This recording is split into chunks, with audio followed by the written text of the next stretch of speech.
Je ne suis pas né d'hier. J'ai rencontré des gens et fait des choses inusitées. Vous croyez peut-être que plus rien ne m'étonne? Détrompez-vous.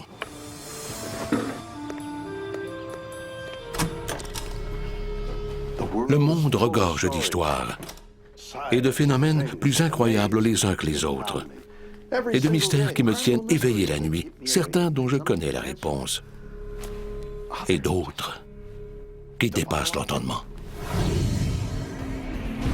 La fin du monde est-elle à nos portes? Au Wyoming, une force meurtrière sommeille sous le parc national de Yellowstone. Risque-t-elle de se réveiller et d'anéantir la planète? Ça pourrait arriver du jour au lendemain. C'est une question de temps. En Alabama, un scientifique fait une découverte remarquable. Une tempête solaire risque-t-elle de s'abattre sur nous? Si on était touché aujourd'hui, on serait anéanti. La civilisation serait rasée de la Terre. Et partout dans le monde, on commence à craindre l'invasion des robots. Le Terminator existerait-il vraiment? Oui. C'est un monde étrange. Et j'adore ça.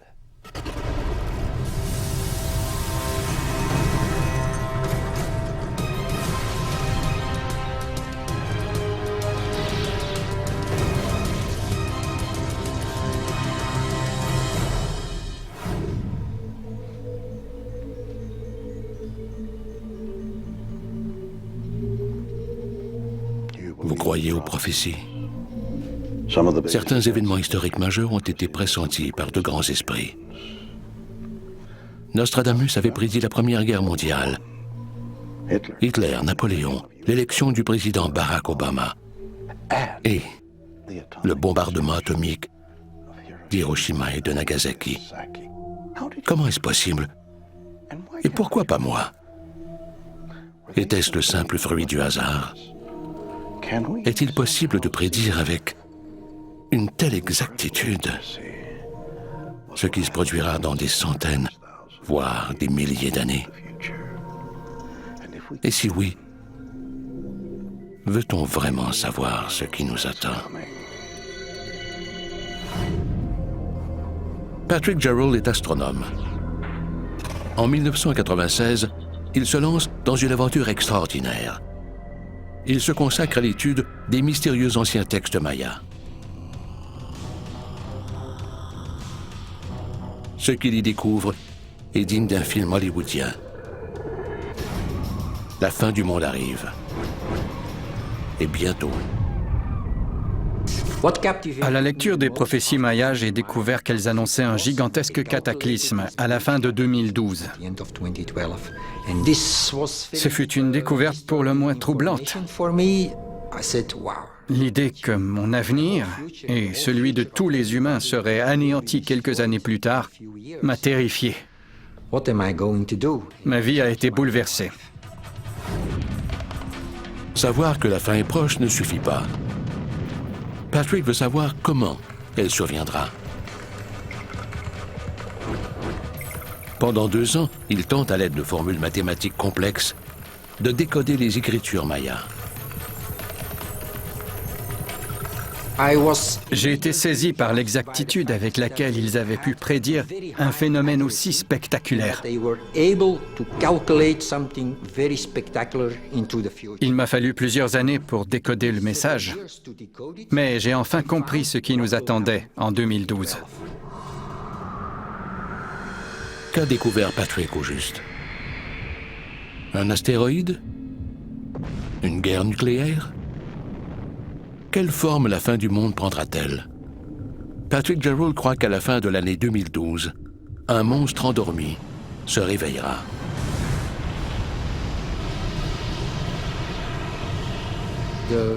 Le supervolcan entrera en éruption et anéantira notre civilisation. Il y a au moins 7 supervolcans connus sur Terre. Ceux-ci renferment des quantités massives de roches en fusion, prisonnières de la croûte terrestre. La pression monte jusqu'à ce que cède enfin la croûte. C'est alors que jaillit la lave, dans une éruption catastrophique, des milliers de fois plus puissante qu'un simple volcan. La dernière éruption remonte à 70 000 ans. Les supervolcans posent-ils une menace réelle? Étonnamment, on croit que oui. Et l'un d'eux se trouve sous le parc national de Yellowstone.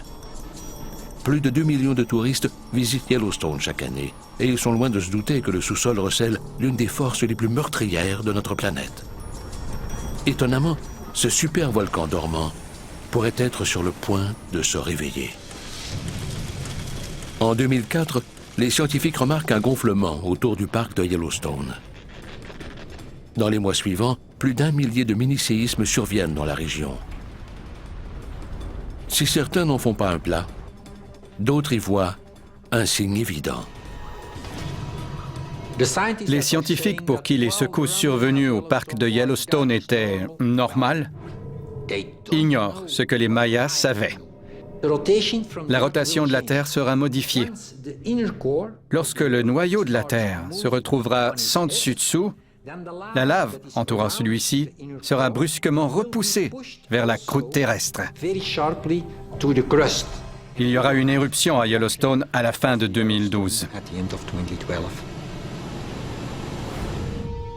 Patrick Gerald a-t-il percé le secret des Mayas? Le supervolcan de Yellowstone est-il sur le point de se réveiller? Pourrait-il causer la fin du monde? Robert Vicino est un entrepreneur et survivaliste. Il préfère ne courir aucun risque. Si vous pensez que l'éruption du mont Sainte-Hélène était impressionnante, attendez de voir celle de Yellowstone. Pour lui, il n'y a qu'un seul moyen de survivre à l'éruption d'un supervolcan. Construire des superbunkers partout en Amérique. C'est une course contre la montre pour construire des abris. Ceux qui font l'autruche et ignorent la menace en subiront les conséquences. Faits de béton et d'acier, ces bunkers autonomes sont construits sous terre. Ils peuvent accueillir jusqu'à 1000 personnes et contenir les vivres nécessaires pour survivre un an. Mais qui s'y réfugiera? On compte actuellement quelques 10 000 membres de partout dans le monde. Robert Vicino et ses amis seront-ils un jour les seuls représentants de l'espèce humaine? Si le volcan de Yellowstone explose, ce sera la fin de toute forme de vie sur Terre. Seuls ceux qui se sont réfugiés sous terre survivront. Ça pourrait arriver du jour au lendemain. Ce survivaliste sait-il quelque chose que l'on ignore? Quoi qu'il en soit, il préfère ne courir aucun risque. Je ne sais pas ce qui a inspiré Noé, mais j'imagine que c'est la même motivation qui m'anime aujourd'hui. Robert Vicino et Patrick Gerald sont-ils de simples prophètes de malheur? Et s'ils disaient vrai? Si un supervolcan provoquait la fin du monde?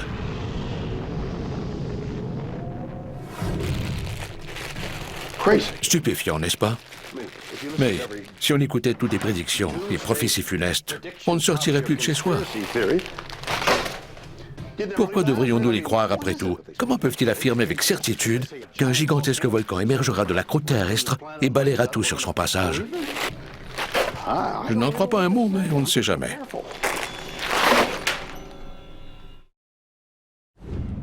Un homme décode des textes mayas anciens qui lui révèlent une prophétie étonnante. Le supervolcan de Yellowstone détruira-t-il notre planète? Stanley Ambrose est anthropologue. Selon lui, tout porte à croire que oui. Si vous voulez vraiment rester sur place pour être témoin de l'apocalypse, soit, mais moi, je préfère m'en aller. Le professeur Ambrose, qui a consacré sa vie à l'étude des volcans, est convaincu que le volcan pose une menace réelle.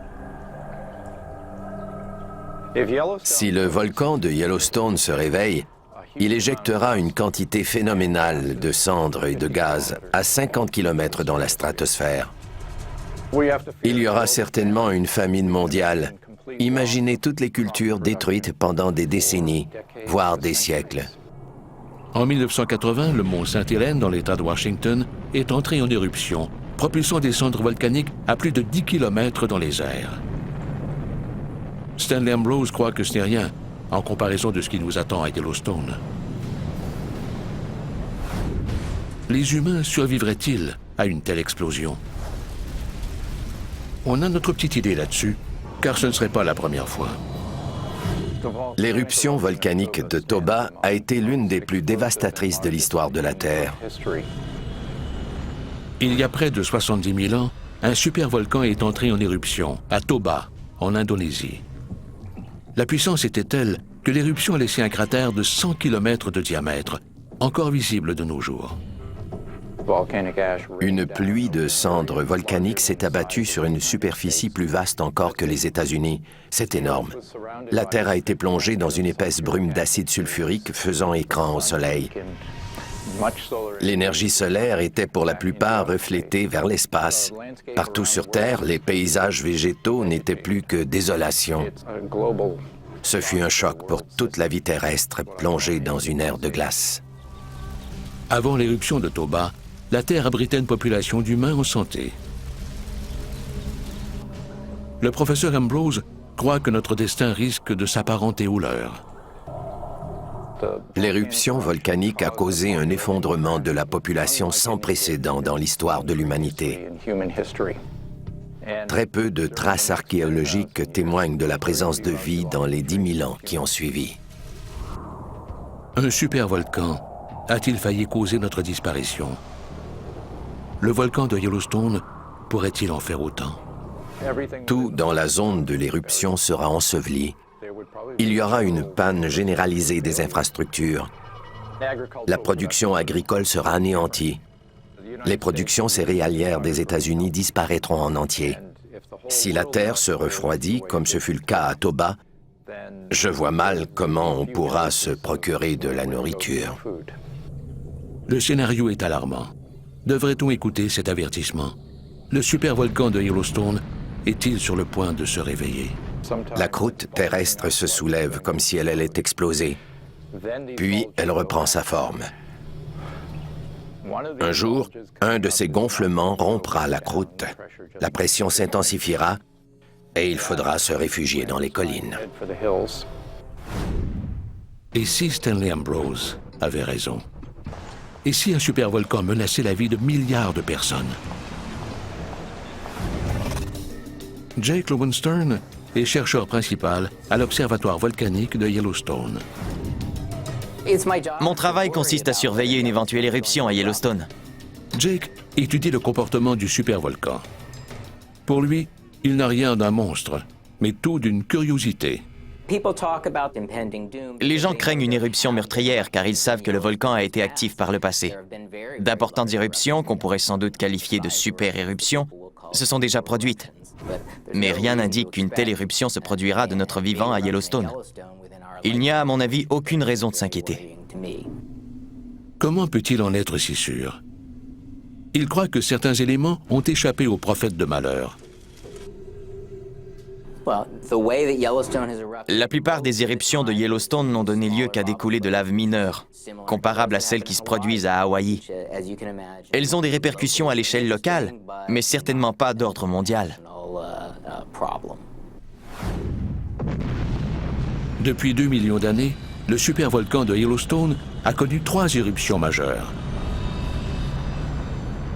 Jake croit que l'important est d'en prévenir une nouvelle. Le volcan est en constante ébullition et ne produit que des coulées de lave inoffensives à très petite échelle. Les coulées volcaniques peuvent bloquer des routes et provoquer des feux de forêt, mais elles progressent très lentement, de sorte qu'on peut généralement les éviter très facilement et qu'elles sont rarement fatales. Selon Jake, au lieu d'être dévastatrices, ces coulées de lave contribueraient à la prévention d'éruptions majeures. Les éruptions volcaniques permettent de relâcher la pression exercée sur la chambre magmatique. Et il semble que ce soit fréquemment le cas à Yellowstone. Les mini-éruptions de Yellowstone nous protègent-elles du supervolcan? Expliquent-elles les récents grondements? Il y a eu quelques essaims de secousses en 2009-2010. Ces essaims se composent de séismes de moyenne importance qui se produisent en un lieu donné. Ils ont été parmi les plus importants jamais observés ici. Par quoi sont causés ces séismes? Les scientifiques croient que le magma en mouvement dans la chambre magnétique exerce une pression sur la croûte. Est-ce un signe d'éruption majeure imminente? Il y a eu un soulèvement d'environ 25 cm, ce qui représente environ cela, à Yellowstone. De 1925 à 1975, ce soulèvement a triplé, ce qui est loin d'être inquiétant à mon avis. Le type d'activité observée récemment survient depuis des centaines, voire des milliers d'années. Même s'il avait raison, une question brûlante demeure. Pourquoi alors d'autres sont-ils persuadés que le supervolcan de Yellowstone entrera en éruption en 2012? Certaines personnes ont tendance à alimenter leur propre sentiment de peur. Ils aiment tirer la sonnette d'alarme, mais personne ne peut savoir précisément quand un volcan entrera en éruption. L'information dont on dispose pour l'instant n'indique en rien qu'une autre super-éruption se produira un jour à Yellowstone. Les anciens Mayas ont-ils vu juste? Un supervolcan risque-t-il de provoquer la plus grande extinction massive depuis le Big Bang? Le volcan de Yellowstone n'est-il qu'un géant endormi, pas plus menaçant qu'un vulgaire pétard? Bizarre ou quoi?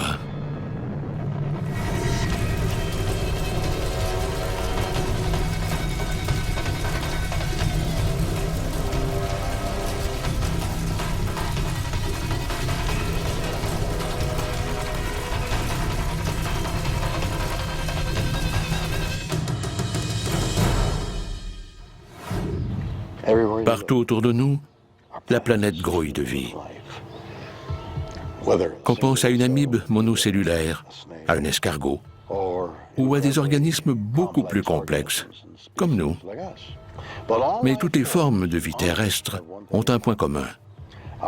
Leur existence ne tient qu'à une chose.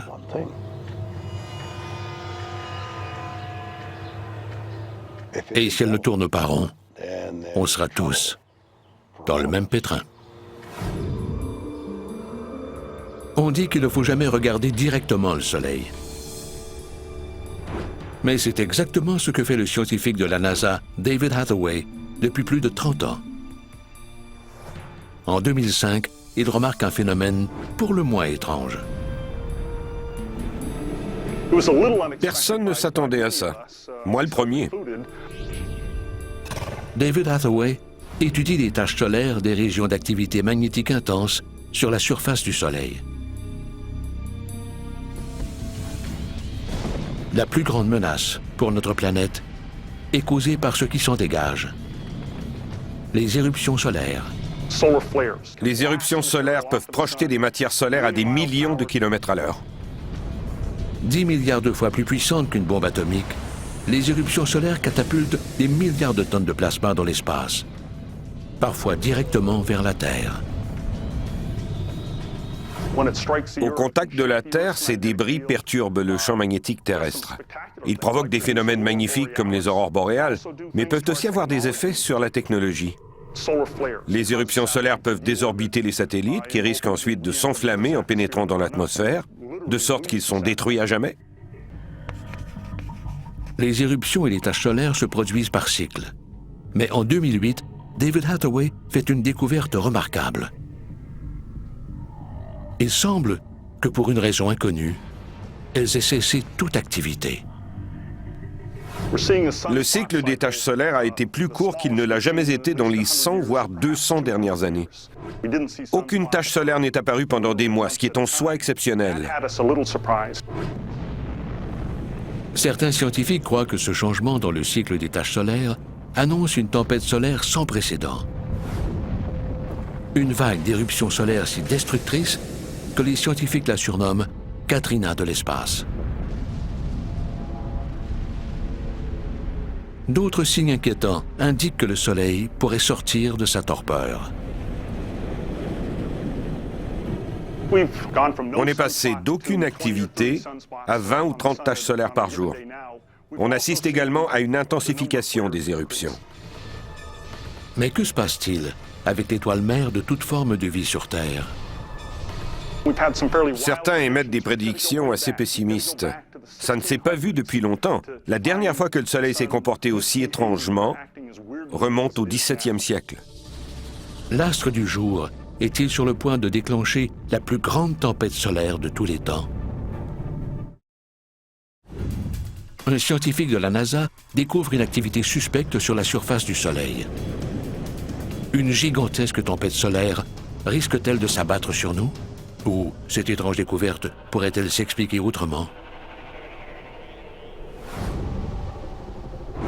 Nassim Haramein est un scientifique.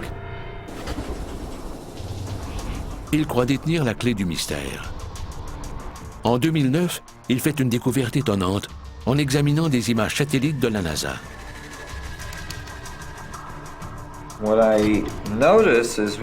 J'ai d'abord remarqué la présence de deux objets.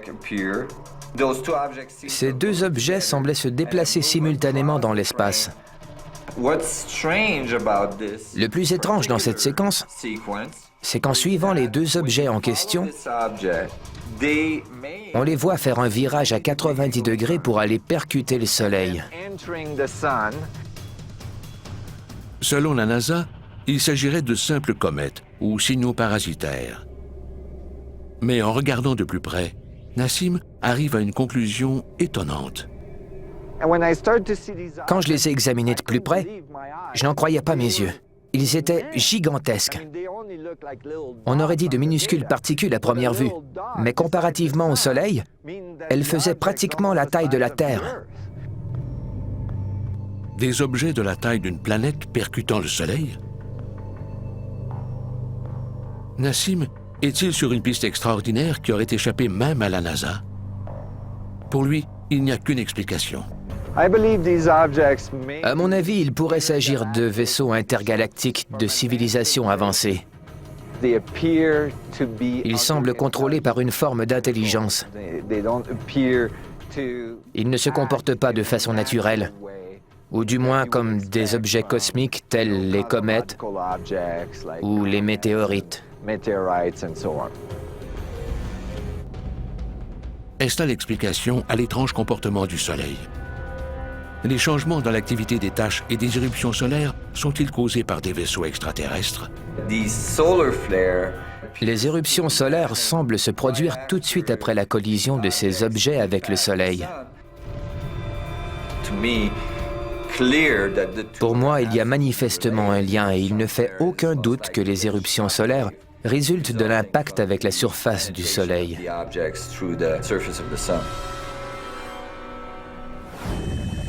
Des vaisseaux extraterrestres entreraient délibérément en collision avec le Soleil?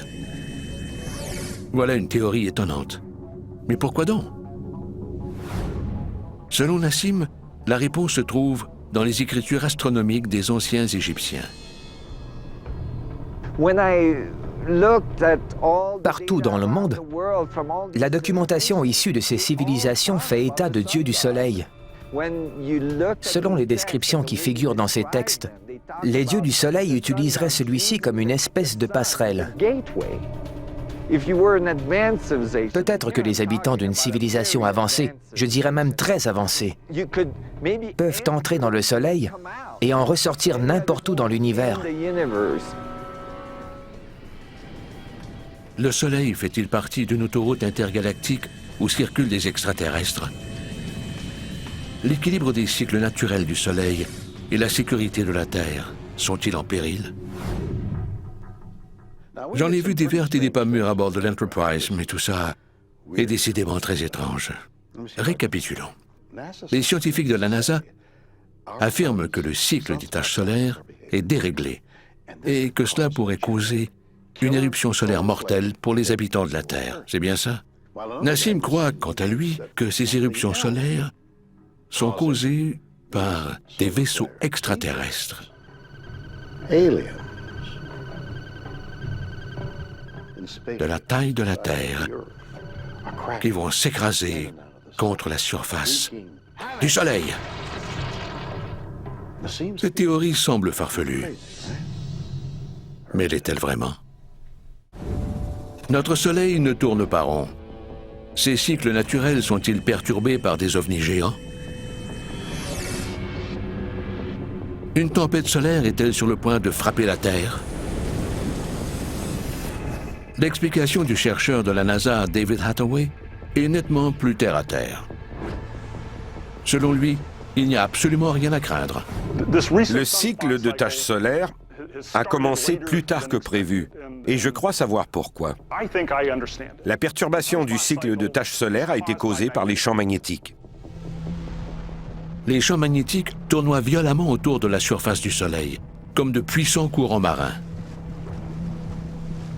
Ils produisent des éruptions et des taches solaires jusqu'à ce qu'un étrange phénomène se produise. L'inversion du champ magnétique solaire. Tous les 11 ans, les pôles magnétiques du Soleil s'inversent. Les scientifiques croient que cette inversion cause une diminution de l'activité des taches et des éruptions solaires. Mais en quoi sommes-nous menacés? Des champs magnétiques de faible intensité se sont formés sur la surface du Soleil durant le dernier cycle de taches solaires. Mais en raison de leur faible intensité, ils n'ont eu aucune conséquence grave. Les tenants de la fin du monde ont tout faux. On ne court absolument aucun risque. Peut-être pour l'instant. Mais une tempête solaire pourrait-elle s'abattre sur nous dans le futur? Quelles en seraient les conséquences? Lawrence Joseph est journaliste scientifique. Si une tempête solaire survenait, il ne fait aucun doute que la civilisation serait rasée de la surface de la Terre. Mais comment?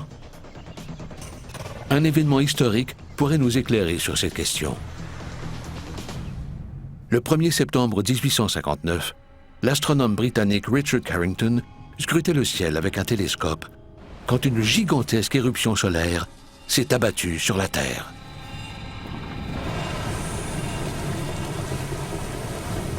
Elle a causé des aurores boréales jusqu'à l'équateur. On pouvait lire un livre en pleine nuit tant la radiation était puissante. L'événement de Carrington a déclenché des incendies et des pannes dans certains bureaux de télégraphe, mais n'a provoqué aucun dommage majeur. Pourquoi cette éruption massive nous a-t-elle épargnés? Il n'y avait aucun réseau électrique assurant la cohésion sociale, ni télécommunications. Rien de tout ce dont nous dépendons actuellement n'existait à l'époque. Lawrence Joseph croit que si une éruption solaire similaire survenait aujourd'hui, notre dépendance face à l'électricité entraînerait notre perte. On parle d'une panne de courant durant des mois, voire des années, et touchant jusqu'aux 2/3 du continent. Après un mois, ce serait forcément l'anarchie ou le début de celle-ci. C'est là tout le paradoxe du progrès. On est devenu plus vulnérable à ce type de tempêtes qui se font de plus en plus menaçantes. On n'y peut rien. En 1989, une éruption solaire mineure provoque une panne de courant généralisée au Québec, plongeant des millions de personnes dans le noir et le froid en plein hiver. Lawrence Joseph croit qu'une éruption majeure pourrait détruire les réseaux électriques à l'échelle planétaire. Et sans électricité, il n'y a pas de nourriture. Il y a de quoi s'inquiéter. Les gens périraient en grand nombre. Que faire? Je ne sais pas. Les gens vont courir se réfugier dans les collines. Et une fois là-bas, que feront-ils? Personne ne saura quoi faire, moi le premier. Les progrès technologiques accroissent-ils notre vulnérabilité aux super tempêtes solaires? L'étrange comportement du Soleil est-il un phénomène naturel? Ou les extraterrestres en sont-ils responsables? Étrange, n'est-ce pas?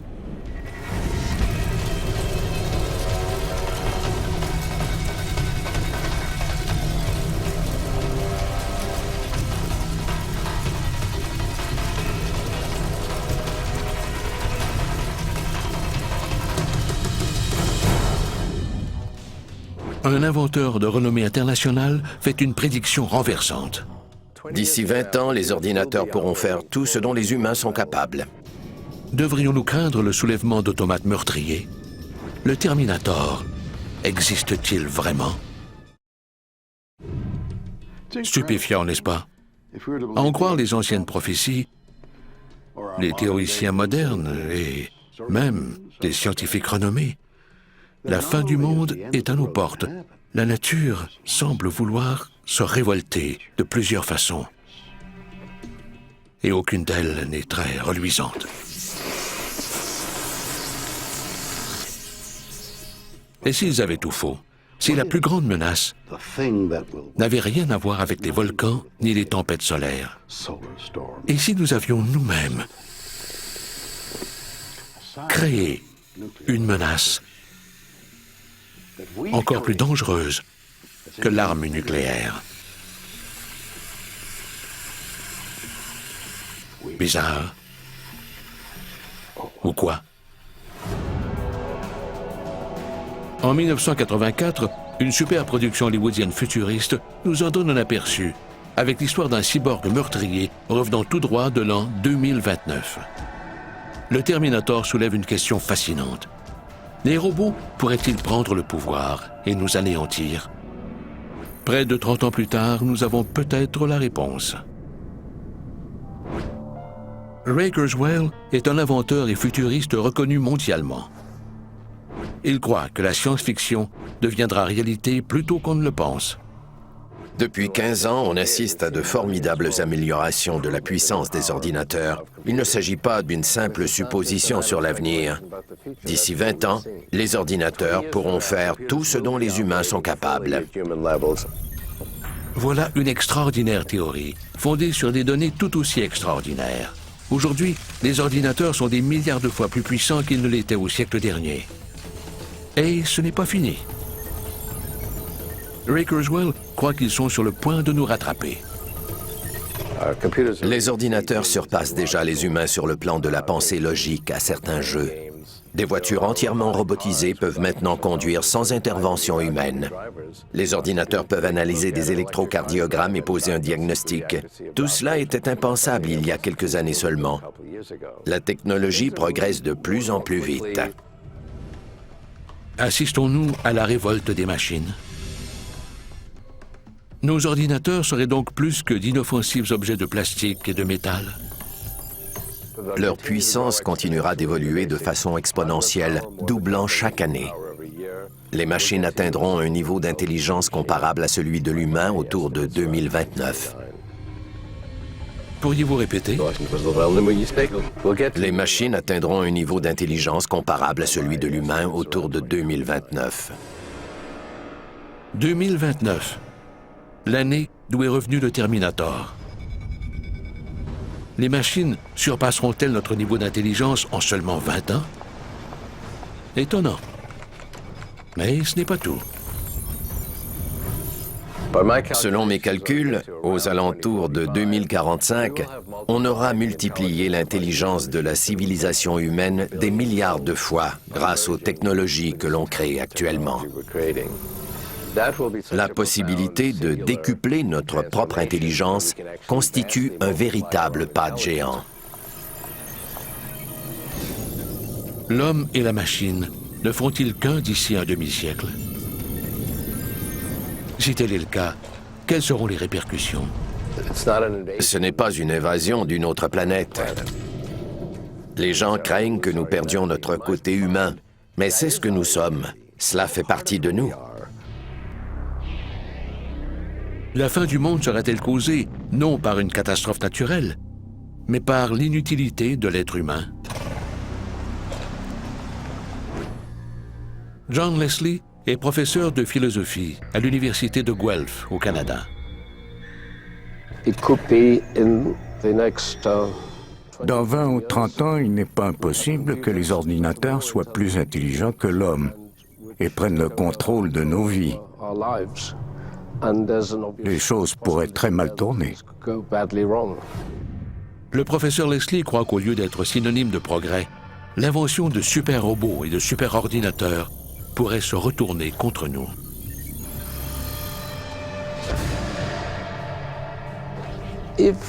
Si les robots deviennent super intelligents, ils risquent de très peu s'intéresser au genre humain.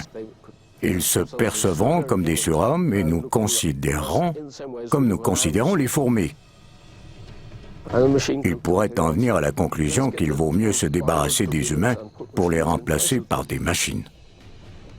Les machines que l'on a créées risquent-elles de prendre le contrôle de notre planète? Hollywood a-t-elle vu juste? N'oublions pas que la science-fiction d'aujourd'hui devient souvent la réalité scientifique de demain. Selon le professeur Leslie, les Terminators ne sont pas la seule menace à notre survie.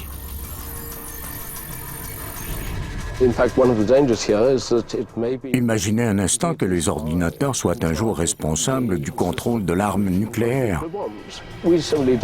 On ignore jusqu'où la menace destructrice pourrait aller. Une machine pourrait-elle délibérément déclencher une hécatombe nucléaire? Voilà un scénario terrifiant. Mais le professeur Leslie a une théorie encore plus effrayante. Selon lui, la plus grande menace pour la race humaine est déjà dans nos foyers.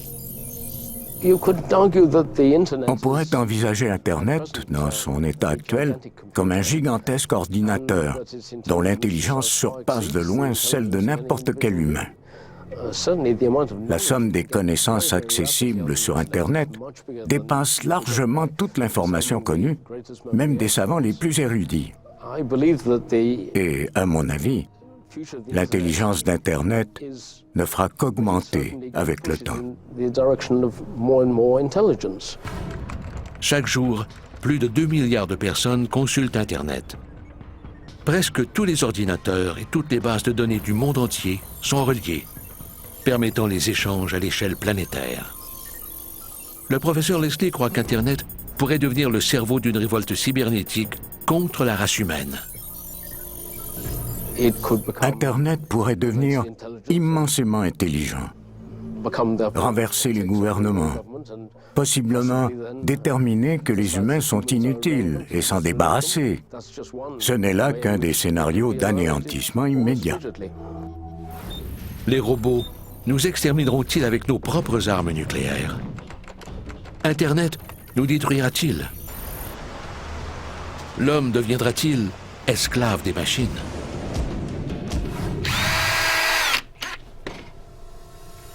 Je n'avais jamais pensé que les machines puissent être dotées d'intelligence. La plupart de ces gadgets ne sont d'aucune utilité à part peut-être réciter du Shakespeare. Mais, à en croire certains des plus grands penseurs de ce monde, les objets que l'on a créés pourraient prendre le pouvoir, nous attaquer avec nos propres armes et nous réduire à l'esclavage pour l'éternité. Est-ce que c'est vraiment possible? Pas aujourd'hui, du moins. De grands scientifiques croient que les machines deviendront si intelligentes qu'elles surpasseront les humains d'ici 2050. Deviendront-elles des Terminators, prêtes à nous exterminer? Noel Sharkey est professeur d'intelligence artificielle et de robotique à l'université de Sheffield en Angleterre. Selon lui, il n'y a rien à craindre. On est encore loin des technologies telles que vues dans Terminator et des grands robots humanoïdes qui arpentent les champs de bataille, armés jusqu'aux dents. Certains grands penseurs de ce monde ne sont pas d'accord. Mais Noel Sharkey croit qu'ils ont oublié de se demander pourquoi les robots feraient une telle chose. En tant que scientifique, j'ai besoin de preuves. Rien ne prouve que des robots ou une quelconque forme d'intelligence soient en mesure de renverser l'ordre mondial. Pas plus qu'une machine à laver serait apte à diriger le monde. Selon Noel Sharkey, les machines ne constitueraient pas la moindre menace. Et elles seraient beaucoup moins intelligentes qu'on ne le croit. Beaucoup de gens comparent l'intelligence artificielle actuelle à celle d'un rat ou d'une limace et croient qu'elle progressera au point d'égaler un jour l'intelligence humaine. Pour avoir étudié les animaux toute ma vie, je crois que les robots n'ont même pas l'intelligence des bactéries, qui ont la capacité de se nourrir et de survivre par elles-mêmes, contrairement aux robots, qui sont entièrement dépendants de nous. En d'autres mots, dire qu'ils sont stupides serait encore un euphémisme. Même si les robots et les ordinateurs ne sont rien de plus que des joujous numériques, pourraient-ils un jour être utilisés à des fins diaboliques? Les robots ont encore des capacités très limitées. Il faut les programmer, alors tout dépend des intentions du programmeur. Je ne vois pas comment des robots pourraient faire par eux-mêmes quelque chose qu'on ne leur a pas demandé.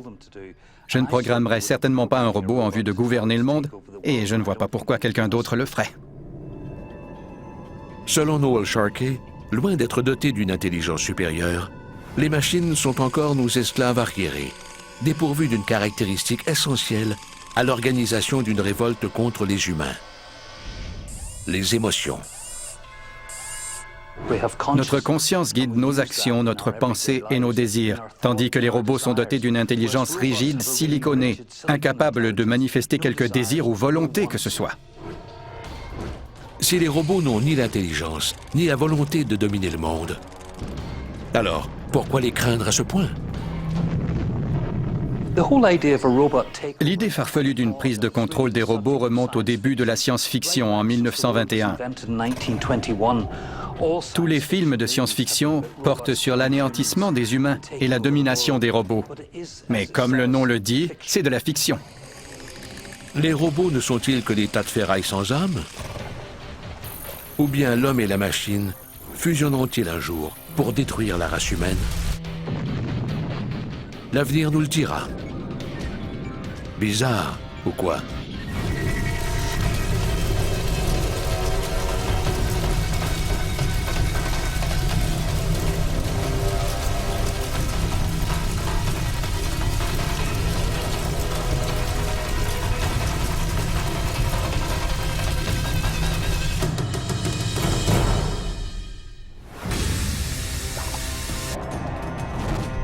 Et voilà, des histoires de fin du monde des quatre coins du globe. Au Wyoming, un supervolcan dormant menace. Explosera-t-il en 2012, comme l'ont prédit les anciennes prophéties mayas? En Alabama, un scientifique de la NASA tire la sonnette d'alarme. Une méga tempête solaire risque-t-elle de détruire la Terre? Et un grand penseur fait une prédiction étonnante. Il croit que l'homme et la machine ne feront plus qu'un en 2050. Les robots prendront-ils le contrôle? Devrions-nous craindre l'apocalypse? Ces histoires indiquent-elles une fin du monde imminente? Pouvons-nous ignorer ces soi-disant signes? À vous de juger. À la prochaine pour de nouvelles histoires plus bizarres, les unes que les autres.